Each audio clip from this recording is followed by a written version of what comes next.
Hello student, welcome. एक बार फिर आपका हार्दिक स्वागत है आपके अपने यूट्यूब चैनल पहल क्लासेस उदयपुर में। आज मैं क्लास 8 के लिए नया चैप्टर लेके आया हूँ जिसका नाम है डायरेक्ट एंड इनवर्स वेरिएशन, या उसको प्रोपोर्शन भी कहा जाता है। तो एक एक करके करेंगे। सबसे पहले आज के वीडियो में हम लोग पढ़ेंगे डायरेक्ट वेरिएशन क्या होता है, डायरेक्ट प्रोपोर्शन क्या होता है, उसका फॉर्मूला क्या है, कैसे क्वेश्चंस को हम लोग करेंगे उसके बारे में। फिर नेक्स्ट वीडियो में हम लोग डिस्कस करेंगे इनवर्स प्रोपोर्शन के बारे में। तो आइए, जैसे आपको सामने दिख रहा है, डायरेक्ट प्रोपोर्शन क्या है? Two quantities X and Y, दो क्वांटिटीज होंगी X and Y, are said to be a direct proportion. कब कहा जाएगा direct proportion? If they increase और डिक्रीज। ये इंपॉर्टेंट है स्टूडेंट। इंक्रीज और डिक्रीज टुगेदर मतलब एक क्वांटिटी बढ़ रही है तो दूसरी भी बढ़ेगी, एक घट रही है तो दूसरी भी घटेगी। एग्जांपल से हम समझेंगे कैसे। In such a manner that the ratio of their corresponding values remain constant. उनका जो रेशियो होगा वो हमेशा सेम होगा। एक एग्जांपल से समझते कैसे। For example, let it say be the cost and number of pens. बिल्कुल इजी एग्जांपल से समझ रहे। कॉस्ट, फॉर एग्जांपल हमने बोला in 100 rupees we get 10 pen. So how many pen we will get in 150 rupees? So we will say 15 pen. This is first quantity. ध्यान से देखिए student, यहाँ पे वैल्यूज दे रखी है मैंने। This is x and this is y. So this is our x1, this is our x2. अगर और होता तो x3 होता। This is y1, this is y2. So अब ये तो पता चल गया कि एक क्वांटिटी कॉस्ट बढ़ रही है तो नंबर ऑफ पेन्स भी बढ़ रहे हैं। बट ये आगे देखिए, हर बार ऐसा नहीं, ये इंपॉर्टेंट है। The ratio of their corresponding values remain constant. Ratio of their corresponding values, इनका रेशियो और इनका रेशियो क्या होना चाहिए? सेम होना चाहिए। कैसे? देखिए रेशियो निकाल लेते हैं। 100 अपॉन 10, ये किसका रेशियो है? x1 upon y1। ये आया 10 रेशियो 1। आराम से देखिए। उसी प्रकार x2 अपॉन y2 का भी रेशियो देखिए, 150 अपॉन 15, 15 1 से 15, 15 10, इसका भी रेशियो। यस, तब हम बोलेंगे कि x1 upon y1 is equal to x2 upon y2 हो रहा है। और दोनों का रेशियो क्या है? यहाँ लेट इट से भी, क्योंकि इस केस में तो 10:1 है, हर केस में 10:1 है, कुछ के कांस्टेंट आएगा, तब हम बोलेंगे वो डायरेक्ट वेरिएशन होगा। रेशियोज क्या आने चाहिए? सेम आने चाहिए। तो इसी से हमारा फॉर्मूला भी बन गया। कैसे? x1 y1 x2 y2 चार क्वांटिटीज है, उनमें से हमको क्या दिया होगा? एक मिस केयर कर दिया होगा। For example let it say this, तो आपको y2 निकालना हो तो ये फॉर्मूले का। So what is the formula for direct variation? x1 upon y1 is equal to x2 upon y2। इसको मैं बॉक्स में बना देता हूं। अब स्टूडेंट याद रखने वाली बात, इनका कांस्टेंट क्या होता है हमेशा? याद रखिएगा x1 अपॉन y1 और x2 अपॉन y2 का क्या होता है हमेशा? रेशियो कांस्टेंट होता है। और एक और चीज आपको बता दूं, ये x है, ये लोअर स्क्रिप्ट में होता है। ऐसा ऐसा नहीं लिखेंगे हम कभी भी, x1 ऐसा नहीं लिखेंगे, ये मल्टीप्लाई हो गया, लोअर में लिखेंगे x1, उसी को y1 ऐसे। अंडरस्टूड? ये वाला क्वेश्चन मैं रब कर देता हूं। तो फॉर्मूला क्या बना हमारा? x1 upon y1 is equal to x2 upon y2। हम देखेंगे दोनों का रेशियो। डायरेक्ट वेरिएशन देखेंगे कि अगर एक क्वांटिटी बढ़ रही है तो दूसरी भी बढ़नी चाहिए, अगर एक घट रही है तो दूसरी भी। इसी में हम और आगे देख लेते हैं। अगर रिवर्स वाला देखिए, अगर इसी में ये पूछा होता how many pen we will get in 50 rupees, so यहाँ पे क्या हो जाता? रेशियो अगर सेम रहता तो यहाँ पे चलो हम निकाल लेते। अगर ये डायरेक्ट वेरिएशन है तो 100 अपॉन 10 का रेशियो किसके बराबर होता? 50 अपॉन लेट इट से भी y2।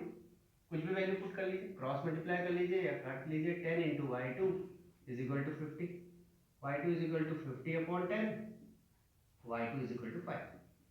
ये तो रफली भी हम कर सकते थे कि 50 रुपीज में 5 पेन्स आएंगे। तो हमने देखा यहाँ पे अगर कॉस्ट कम हो रही है तो नंबर ऑफ पेन्स भी कम हो गए। सो व्हाट इज डायरेक्ट वेरिएशन या व्हाट इज डायरेक्ट प्रोपोर्शन?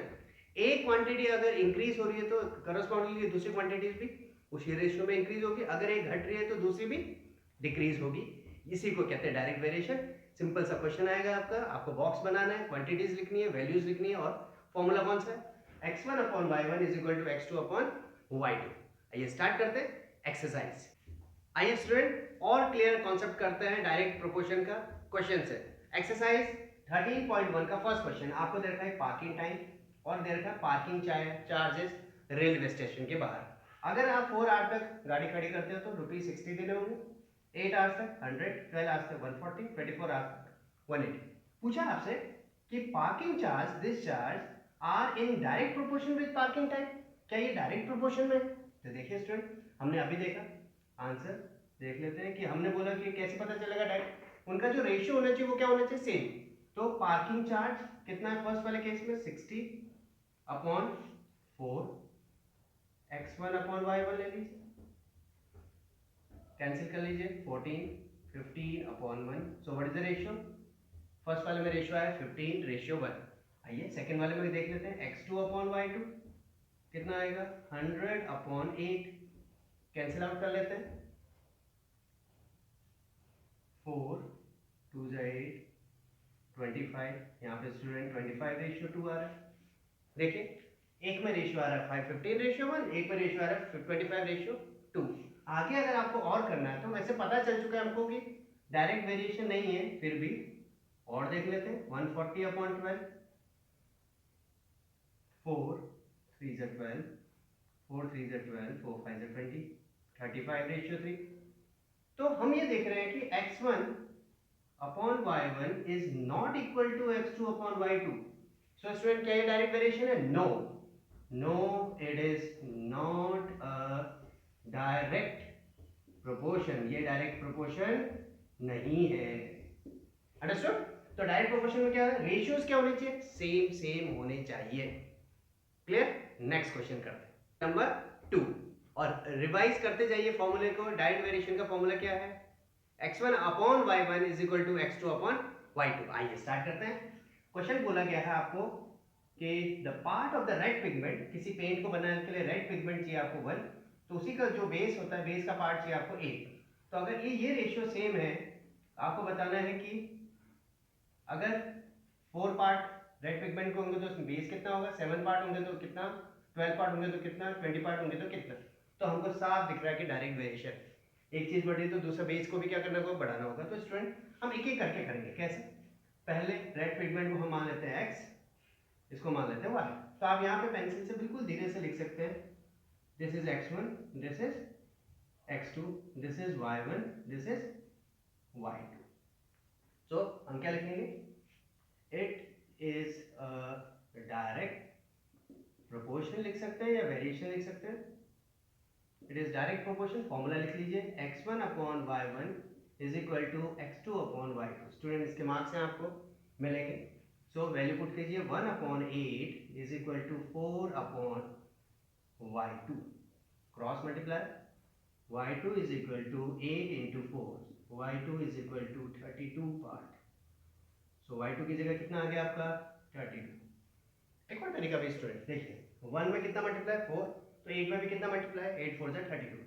पर एग्जाम में अगर ये अकॉर्डिंग टू मार्क्स 1 मार्क्स का है तो डायरेक्ट आप मल्टीप्लाई करके भी कर सकते हैं, और अगर 4 मार्क्स का क्वेश्चन आ गया तो आपको पूरा दिखाना होगा, जैसे मैंने फर्स्ट पार्ट लिखा है। तो this is your first part. आइए सेकंड पार्ट करते हैं। सेकंड पार्ट भी वापस से दिस इज, आप इसको वैल्यूज पुट करते जाइए, x3, this is x4, this is x5, y3, y4, y5। अब किसी को भी ले सकते हैं, देखिए इन दोनों को भी ले सकते हैं, फर्स्ट एंड थर्ड को, सेकंड एंड थर्ड को भी ले सकते हैं, उससे कोई फर्क नहीं पड़ता। वापस से फॉर्मूला लगाएंगे, x1 upon y1 is equal to x3 upon y3, x1 is 1 upon 8 is equal to 7 upon y3, cross multiply कर लीजिए student, 8 into 7 56 units, this is y3। Similarly C part कर लीजिए, x1 upon y1 is equal to x4 upon y4, value put कर लीजिए, 1 upon 8 ratio, यहाँ पे 12 upon y4, so y4 is equal to 8 into 12, 12 8 96। मैंने आपको डायरेक्ट भी बता दिया, आप मल्टीप्लाई करके भी कर सकते हैं, 1 इंटू 4, जैसे 1 इंटू 7 हो रहा तो 8 इंटू 7, 8 7 से 1 इंटू 12 हुआ तो 8 इंटू 12, डायरेक्ट भी कर सकते हैं। D part last, x1 upon y1 और are direct proportion, y5 upon x5 upon y5, value put कर लीजिए 1/8 is equal to 20/y3 cross multiply y5 is equal to 20 into 8 is equal to 160. This is your answer. So student आप यहाँ पे filling कर सकते हैं 32 आया पहले में, सेकंड में 56, next 96, next 160. This is your answer. Next question.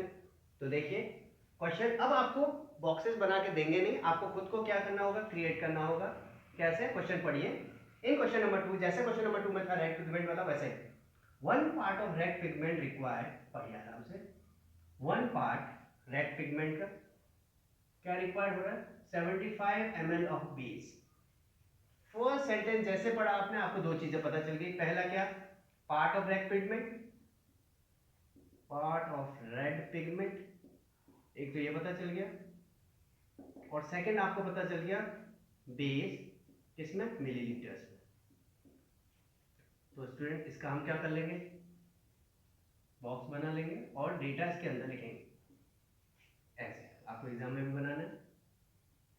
ये तो सबसे पहले लिखते हैं कितने part? One part. How many? 75 ml. आगे आइए, हाउ मच रेड पिगमेंट, इसमें question mark student, to be mix for 1800 ml. तो देखिए अगर वन पार्ट के लिए 75 है तो 1800 ml के लिए ज्यादा ही होगा. तो कौन सा वेरिएशन है? तो हमको ये पता चला कि अगर एक क्वांटिटी बढ़ रही है तो दूसरी भी बढ़ रही है. तो कौन सा वेरिएशन? ऐसे लिखते हैं, it is a direct proportion. Formula लिखिए, x1/y1 is equal to x2/y2. So student पहला वाला जैसे हमने बताया ये x है and this is your y, so this is your x1, x2 you have to find, this is your y1 and this is your y2. Value put कर लीजिए.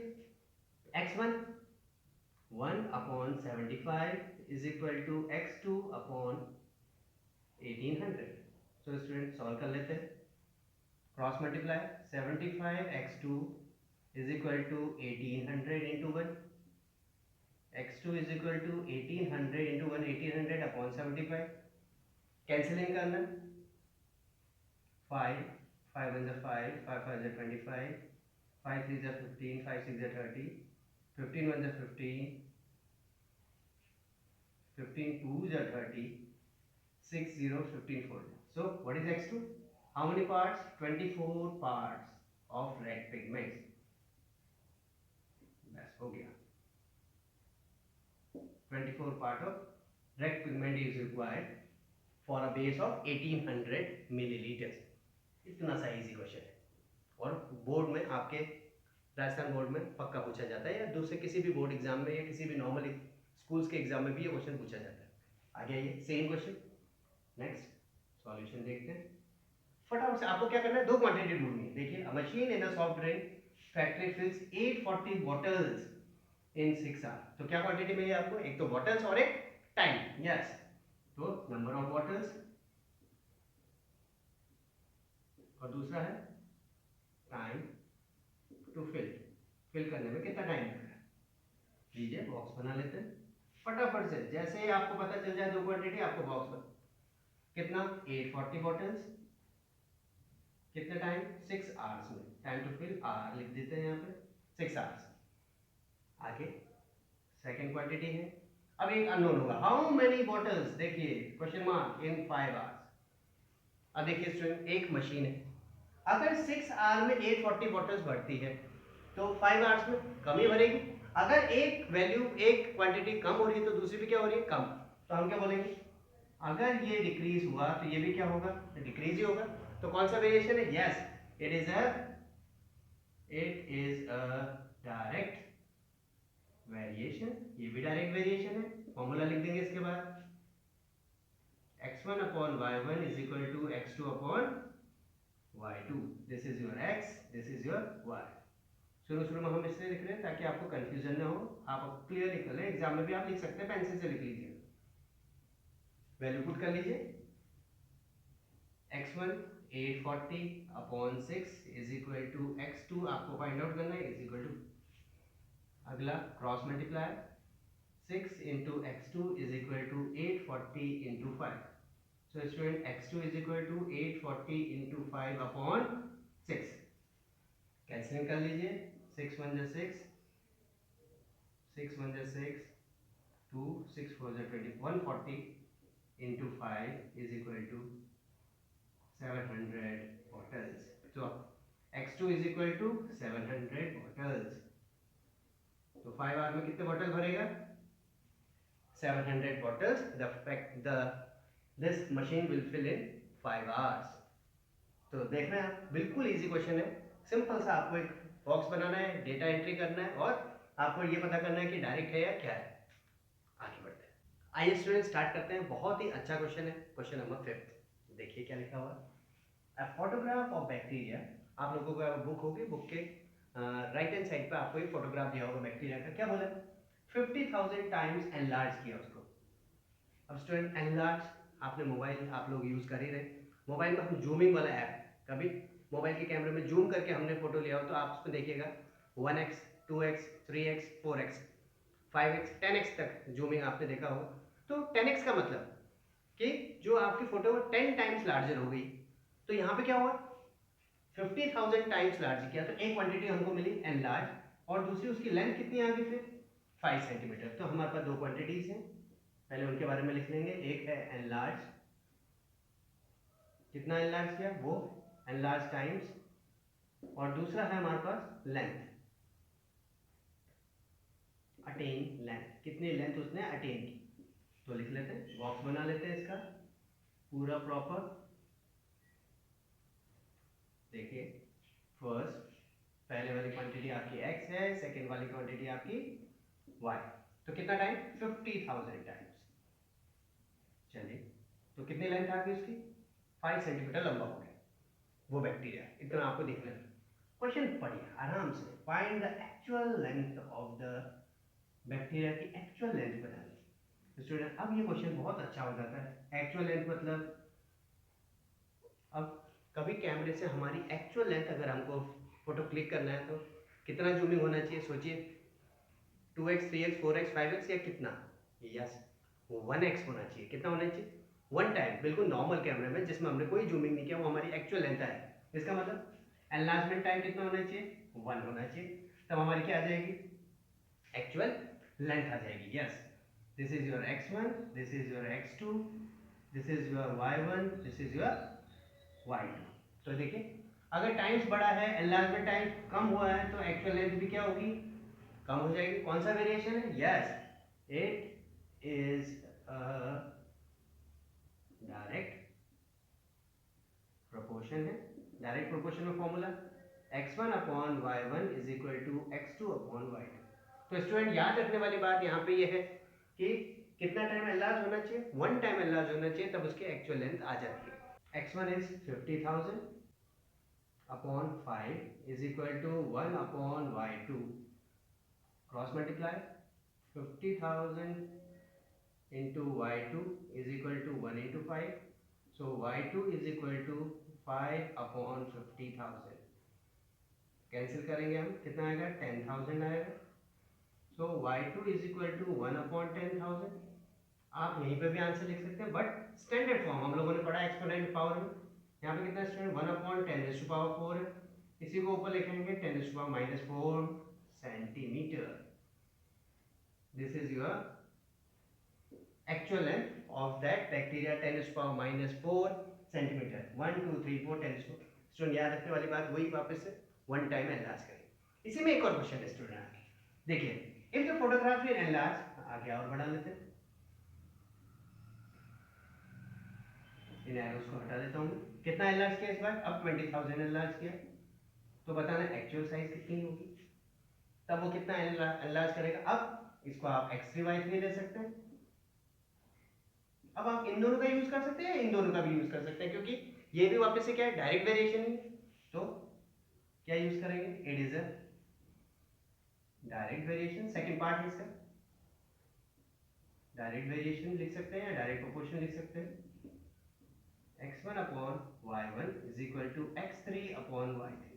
आप x2 से भी ले सकते हैं स्टूडेंट, कोई दिक्कत नहीं। ठीक है, x1 50,000 upon 5 is equal to 20,000 upon 43 cross 50,000 into y3 is equal to 20,000 into 5। Student multiply बिल्कुल नहीं करेंगे, कैंसिल आउट करेंगे, क्योंकि मल्टीप्लाई करने से हमारा क्वेश्चन लंबा हो जाएगा, कैलकुलेशन बहुत ज़्यादा हो जाएगी, इसलिए आप देखिए 50,000 नीचे आ गया, कैंसिल कर लीजिए 1 2 3 4 1 2 3 4 5 से 5 cancel, so y3 is equal to 2 centimetre. कितना एनलार्ज हो गया? 2 सेंटीमीटर एनलार्ज। ये बहुत ही अच्छा क्वेश्चन है स्टूडेंट, इसको एक और बार आप खुद ट्राई करने की कोशिश कीजिए।